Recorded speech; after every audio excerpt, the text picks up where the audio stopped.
Shalom à toutes et à tous, on se retrouve comme chaque vendredi avec le Rav Yehuda Ben Ishai de la communauté de Emouna Shlema et on va parler bien sûr de la paracha de Pekoudé, dernière paracha du livre de Shemot. Et je rappelle bien sûr que vous pouvez dédier le cours, la Hatzlacha pour la réussite ou pour quelqu'un qui est décidé, comme l'a fait cette semaine Madame Sidou. Bechavod Arav. Shalom, shalom, Toda Rabba Aaron. Le cours est dédicacé à la mémoire de Chana Clémentine Bat Kamuna ou Masoud par Madame Sidoun. Voilà, c'est le cours en son honneur et à sa mémoire. Alors effectivement, ce Shabbat, on a un Shabbat Siyum. On termine le Chumash de Shmot. Et le deuxième Chumash de la Torah. Et ce Chumash se termine en beauté puisque nous finissons de construire le Mishkan.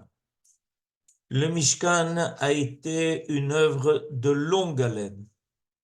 Rappelons-nous que nous avons passé 5 parachiotes depuis le début de cette entreprise. Nous avons commencé avec la paracha de Trouma, continué avec la paracha de Tetzavé, on a eu la paracha de Kitissa au milieu, la semaine passée Vayakel et cette semaine on termine avec Pekoudé. Ça a été une tâche qui n'a pas été facile. Elle a exigé énormément d'investissement à tous les niveaux. Pas seulement au niveau matériel, au niveau de toutes les matières qui ont été mobilisées pour construire le Mishkan, mais aussi de tous les hommes, de tous les hommes et de toutes les femmes de bonne volonté qui se sont mobilisés sans hésiter pour réaliser cette œuvre grandiose. C'est une œuvre qui est grandiose parce que en fait, c'est quoi? C'est la volonté de permettre à Dieu d'avoir résidence sur terre. Ça paraît quelque chose d'illusoire de penser que c'est possible. Eh bien, voilà ce qui a été fait. Et je vais tout de suite aller à la fin d'ailleurs de la paracha. Dans la fin de la paracha, on nous dit qu'on a eu la preuve de la réussite de cette entreprise. La preuve, c'est que je vous lis les derniers versets du chapitre 40 même. Alors la nuée enveloppa la tente d'assignation et la majesté du Seigneur remplit le tabernacle. Et Moïse ne put pénétrer dans la tente d'assignation parce que la nuée reposait au sommet et que la majesté divine remplissait le tabernacle. On voit donc que Dieu a confirmé. Il a confirmé par cette révélation extraordinaire qui ne permet à aucun homme de s'approcher du Mishkan. Il a confirmé que l'œuvre avait réussi, que tout ce qui avait été fait était et correspondait à sa demande, à sa volonté. Comment des hommes ont-ils pu réaliser ce projet de faire que dans notre monde, qui est le monde de la matière, qui est le monde avec ses limites, qui est le monde avec ses mesures, puisse se révéler quelque chose qui dépasse, qui va au-delà de toutes les limites, au-delà de toutes les formes que nous connaissons de la matière. C'est une très grande question. On va essayer aujourd'hui de amener à cela un enseignement. Cet enseignement, il est extrêmement important et parce que il va nous expliquer aussi une Mishnah de Pirkei Avot. La Mishnah de Pirkei Avot nous dit la chose suivante. Amelacha meruba, la tâche est grande. Amelacha meruba. Balabait dochek, le balabait réclame que la tâche se fasse. Poalim, les poalim n'ont pas toujours envie, ne peuvent pas toujours aller jusqu'au bout de cette tâche. Lo alecha amelacha ligmor. Mais sache une chose, il y a un principe important. Ce n'est pas sur toi que repose la possibilité de terminer la tâche. Lo alecha amelacha ligmor. Alors là, on est devant une équation qui est difficile. Parce que d'un côté est réclamé de nous de faire tout ce que nous pouvons faire, mais d'un autre côté, on nous annonce à l'avance que la melacha ne peut pas être terminée par nous. Est-ce que il n'y a pas quelque chose de difficile pour l'homme à assumer, de savoir qu'il va entreprendre une tâche qu'il ne pourra pas terminer? Des fois, ça peut amener à un certain relâchement, à un certain désespoir, de se dire, mais à quoi ça sert? Puisque de toutes les façons, tout ce que je vais faire ne m'amènera pas à l'aboutissement du projet. On a fait d'ailleurs des statistiques et on s'est rendu compte qu'il y a une très petite quantité de projets qui finissent par aboutir. Et voilà que nos sages eux-mêmes d'ailleurs enseignent ça. Lo alecha amelacha ligmo. Alors, si on reprend le récit de la création du Mishkan, de sa fabrication, pourront dire, on s'aperçoit que Moshe Rabbeinu est extrêmement actif dans cette entreprise. Et c'est pour ça que à partir du verset 17, où on nous annonce que finalement le Mishkan va être élevé le 1er Nissan, on va entendre une suite de verbes qui viennent parler de l'activité de Moshe. Vayi bachodesh harishon, bashana hashenit, be'echad lachodesh, ukam mishkan. Ce fut au premier mois, la deuxième année, au premier jour du mois, que fut érigé le tabernacle. Alors je vous ferai remarquer, j'insiste, regardez combien de verbes qui traduisent l'activité de Moshe sont employés. C'est incroyable. À partir du verset 18. Va yakem Moshe et Mishkan. Moshe dressa d'abord le tabernacle. Va yasem et kerashav. Va yiten et berichav. Va yakem et amudav. Va yifros et האוהל על המשכן. וישם את מכסה האוהל עליו מלמעלה, כאשר ציווה אדוני את משה. ויקח, וייתן את העדות אל הארון, וישם את הבדים על הארון, וייתן את הכפורת על הארון מלמעלה. Dans chaque verset, il y a au moins deux verbes qui sont utilisés pour traduire l'activité incessante de Moshe. Tous ces verbes traduisent la tâche à laquelle Moshe s'est attelé. D'ailleurs, il ne l'a pas fait tout seul, mais puisqu'il a, lui, mobilisé les autres pour le faire, tout lui est attribué. Finalement, il est clair que c'est lui qui était le plus occupé, parce qu'il faisait activer toute la main-d'œuvre, tous ceux qui étaient disposés à venir et participer et à s'associer à la réalisation du Mishkan, de ce projet extraordinaire.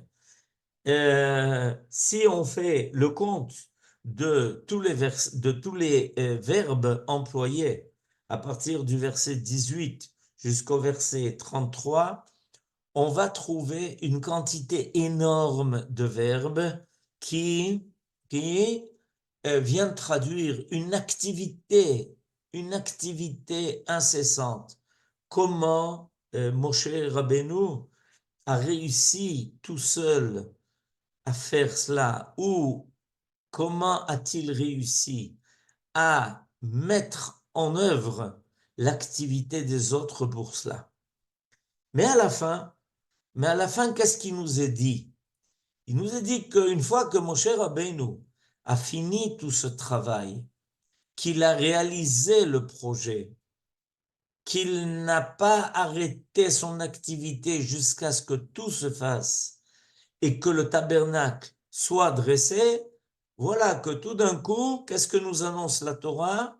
Elle nous annonce que Moshe Rabbeinu ne peut pas lui-même rentrer dans le tabernacle que lui-même a construit. Il y a ici quelque chose de très paradoxal. Il y a ici quelque chose de très surprenant. Cette œuvre est l'œuvre de Moshe, de Betsalel, de Aholiav, de tous les artisans, de tous les ouvriers, de tous les arts, les maîtres arts. Et pourtant, voilà que, une fois que tout est réalisé exactement comme il le faut, il y a l'impossibilité à Moshe de rentrer lui-même comme, essayons d'imaginer quelqu'un qui édifie sa propre maison et à la fin, ben, il n'arrive pas, il ne peut pas rentrer. Qu'est-ce que ça vient nous dire cela? Qu'est-ce que ça vient nous enseigner? Avant de donner une réponse à cela, je voudrais vous faire remarquer que le verbe qui est finalement employé pour la construction du Mishkan est le même verbe qui est employé pour la fin de la création du monde. Le verset 33. Il est dit Vayakem et echatzer saviv la Mishkan ve la Mizbeach. Vayiten et masach sha'ar echatzer. Vayechal Moshe et amelacha. Il dressa le parvis autour du tabernacle et de l'autel. Il posa le rideau du parvis et ainsi Moshe termina sa tâche. Vayechal Moshe et amelacha. Évidemment, en association, on ne peut pas ignorer le verbe de la fin de la création tout entière. Vayechulu hashamayim ve'haaretz. L'œuvre de la création du monde a été achevée. Et bien voilà que le Mishkan, lui aussi, est achevé. Alors on a ici donc quelque chose d'extraordinaire. Le Mishkan a tellement réussi, c'est-à-dire que cette œuvre a tellement été finie, aboutie, parfaite, qu'elle dépasse la dimension humaine. L'interdiction, l'impossibilité de Moshe de rentrer dans le Mishkan nous dit que voilà qu'après que Moshe, après avoir réuni tous les éléments, tous les ustensiles, après avoir mis en place toutes les parties du Mishkan, les assembler les unes aux autres, voilà que tout d'un coup, Moshe ne peut pas y rentrer. En résumé, ce que l'homme a fait, Moshe, et tout ce qui était associé, va dépasser en dimension ce qu'ils ont fait eux-mêmes. Et alors là, un grand secret se réveille à nous. Ce grand secret qui apparaît est que quand l'homme agit comme il faut, selon l'attente divine, voilà que ce qui va apparaître dépasse ce que lui-même a fait. Il y a quelque chose qui va au-delà des propres actes de l'homme. Moshe Rabbeinu il fait tout ce qu'il peut. Il va jusqu'au bout par une messirut nefesh. Il va jusqu'au bout de la réalisation de ce projet. Il n'a pas de repos jusqu'à ce que finalement le Mishkan soit dressé. Et voilà que tout d'un coup apparaît une œuvre qui va au-delà de ce que Moshe Rabbeinu lui-même a fait. C'est exactement le secret de l'acte de l'homme qui fait apparaître le Kodesh. Le Kodesh est une dimension divine. L'homme s'affaire à arriver jusqu'au Kodesh. Et le Kodesh apparaît à travers les actes de l'homme. Vayevarech, vayekadesh.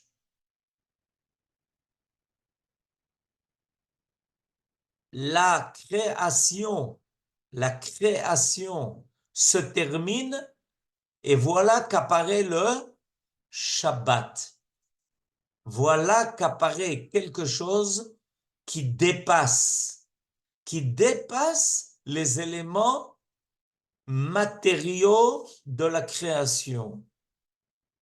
On a avec la Bible le récit de la création suivi toutes les étapes de la création, ce qui a été fait le premier jour, le deuxième jour, ainsi de suite jusqu'au 6e. Il y a de la matière qui apparaît. Même chez l'homme, il y a une matière qui apparaît. Son corps, qui est fait à partir de sable, dans lequel Dieu va insuffler une âme. Et voilà qu'apparaît le Shabbat. Et le Shabbat, c'est le Kodesh. ויחולו השמיים והארץ וכל צבאם, ויכל אלוהים את יום השביעי, ויקדש אותו. Vayekadesh oto, ça veut dire qu'il y a quelque chose de plus qui apparaît, que beaucoup plus que ce que nous sommes capables de saisir, de comprendre, de voir, qui va au-delà de nos sens. C'est un sens qui est en nous, qui est profondément en notre âme. ויכל אלוהים ביום השביעי מלאכתו אשר עשה, c'est encore une מלאכה, וישבות ביום השביעי מכל מלאכתו אשר עשה, la מלאכה s'arrête, et voilà que tout d'un coup, ויברך אלוהים את יום השביעי, ויקדש אותו, apparaît quelque chose de plus, qui est le Kodesh, qui est quelque chose qui dépasse tout cela. Et regardez exactement la même chose pour le Mishkan.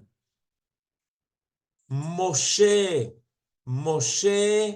a œuvré, il a fait ce qu'il devait.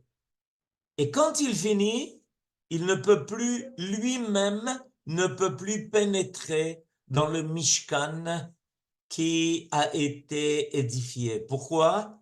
Parce qu'il apparaît le Kodesh, la Shrina, Et voilà l'explication de la Mishnah que nous avons dans Pirkei Avot. L'explication de la Mishnah que nous avons dans Pirkei Avot, Lo alecha amelacha ligmor.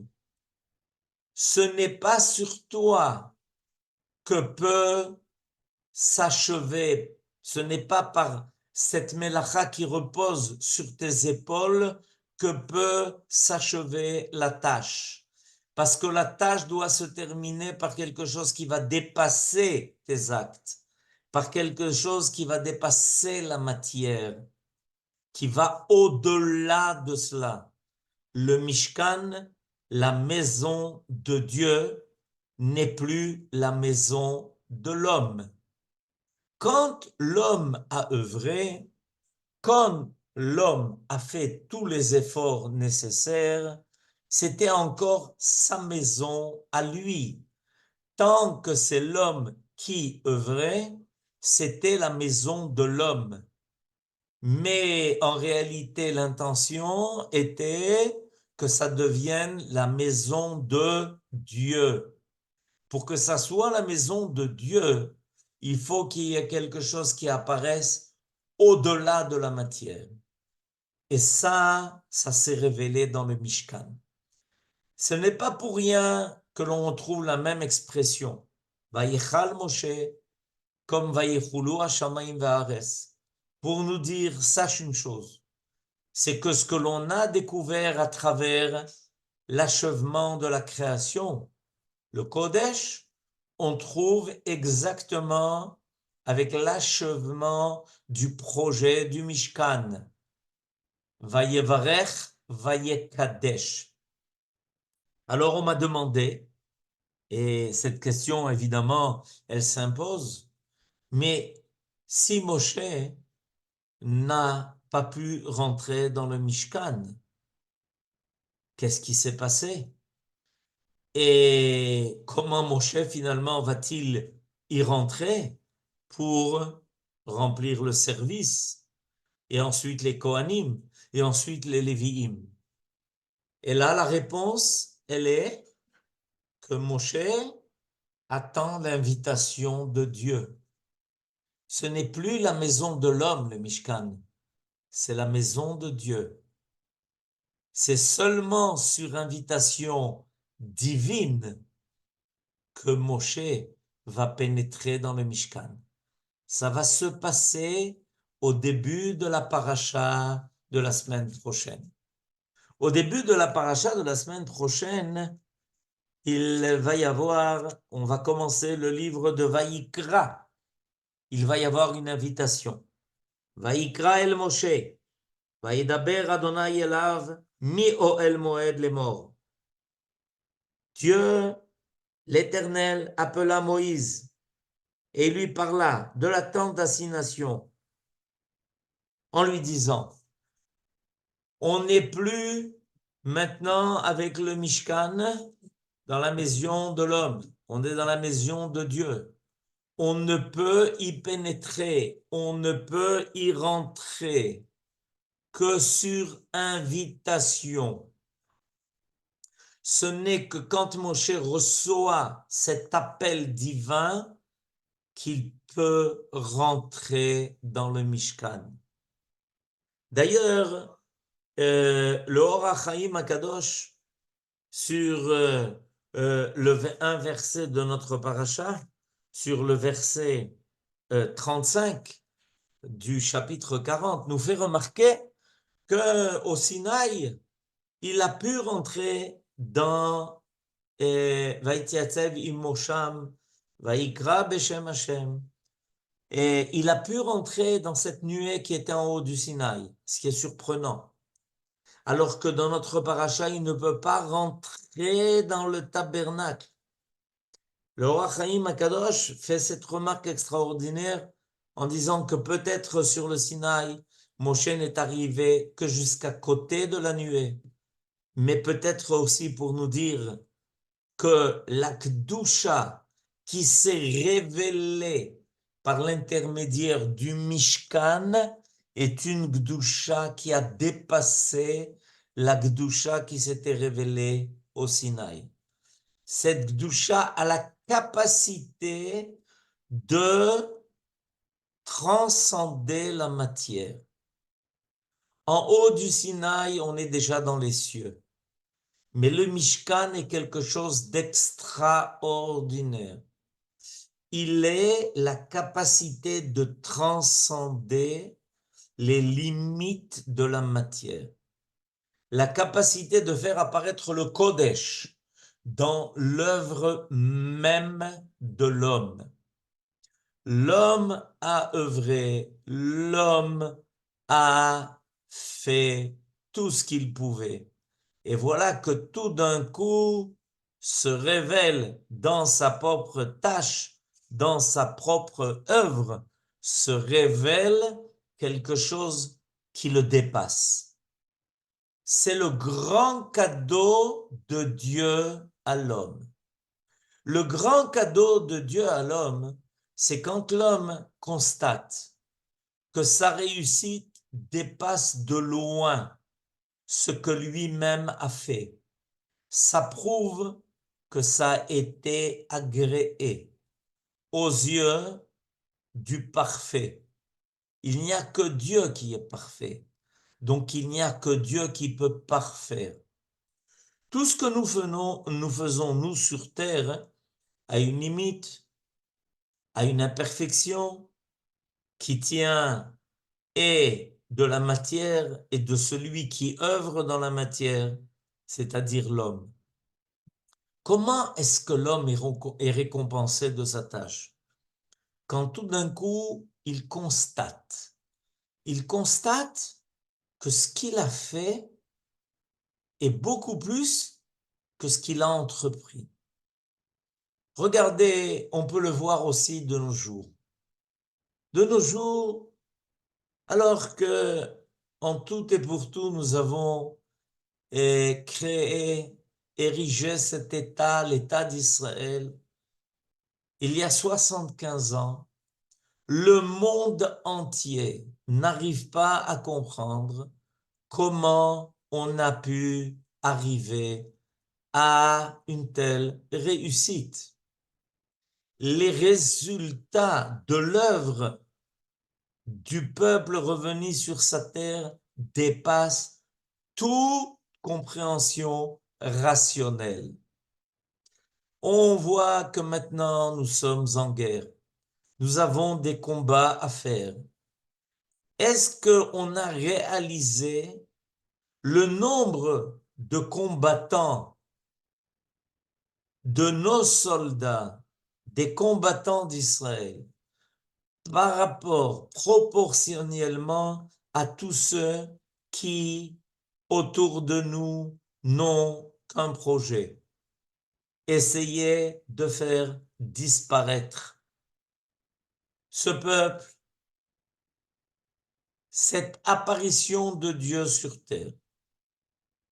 Ils sont surpris, ils ne comprennent pas comment on y arrive, comment on tient une poignée d'hommes en face d'une incommensurable quantité de ceux qui sont prêts à venir se battre contre nous et même mourir. Et le peuple d'Israël tient tête.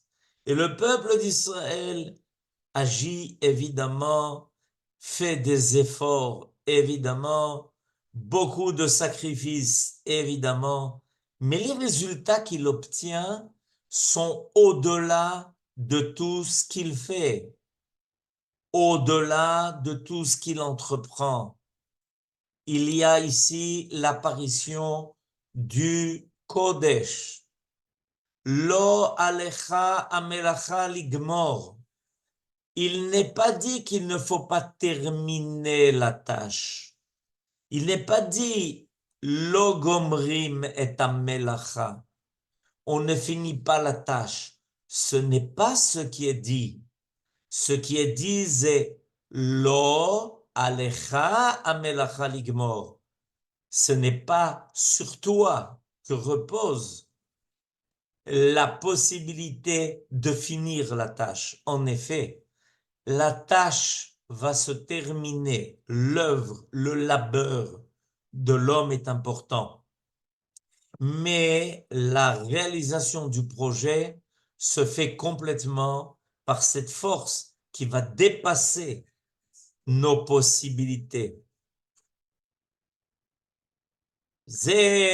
Voilà ce qui est important. Et ça, c'est quelque chose qui nous accompagne depuis toujours. Depuis toujours, le peuple d'Israël a constaté cela. Depuis nos ancêtres, depuis Abraham, depuis Yitzhak, qui récolte 100 fois plus que tout ce que les autres semaient. Quand autour de lui, on semait, on avait une certaine récolte, et il est dit que Yitzhak récoltait 100 fois plus. Quand nous étudions la Torah, on arrive à une compréhension qui dépasse de loin ce que l'on a compris dans les mots. Quand on étudie la Torah sérieusement, on s'aperçoit que se développe en nous une compréhension qui va au-delà des mots. Il y a quelque chose qui apparaît dans le Kodesh. Il y a ici une melacha, elle ne se termine pas par nous, elle se termine par le chef de toutes les melachot. Et je voudrais à ce propos vous donner un enseignement qui me paraît compléter cela et on y trouve une grande allusion. Quand nos sages nous parlent des travaux interdits le Shabbat, ils vont nous parler de Arba'im Chaser Achat. Ils vont parler de 40 moins 1. Comment se fait-il? D'où vient cette expression? Arba'im Chaser Achat.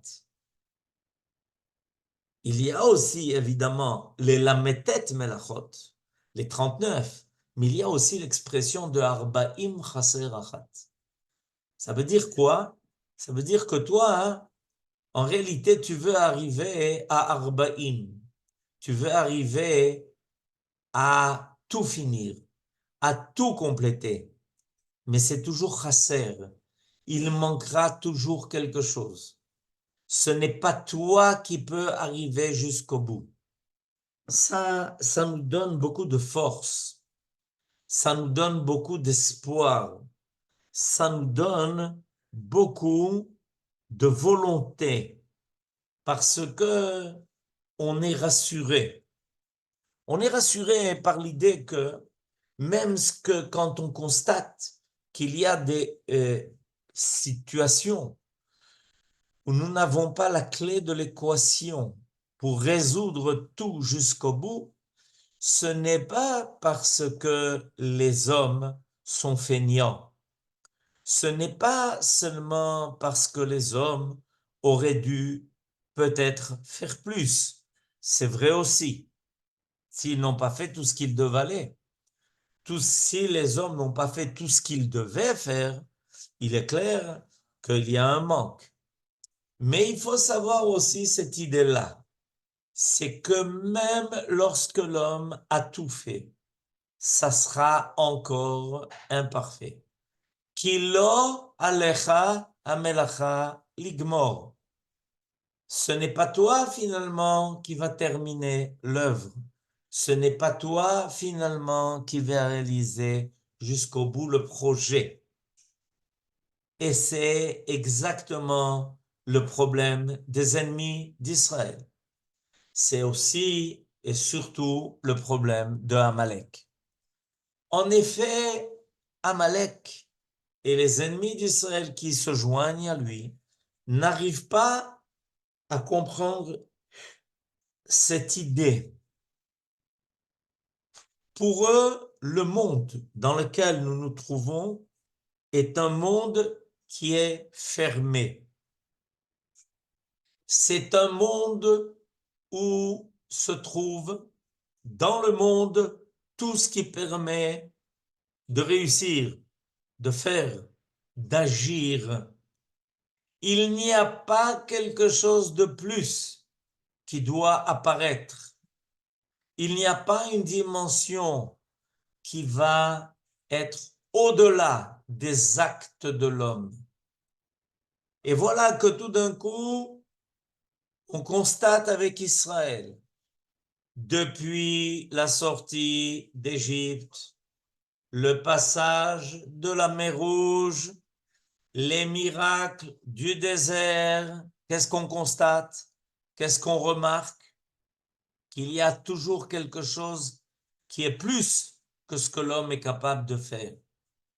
Ça, c'est insupportable pour nos ennemis. Et c'est surtout insupportable pour Amalek.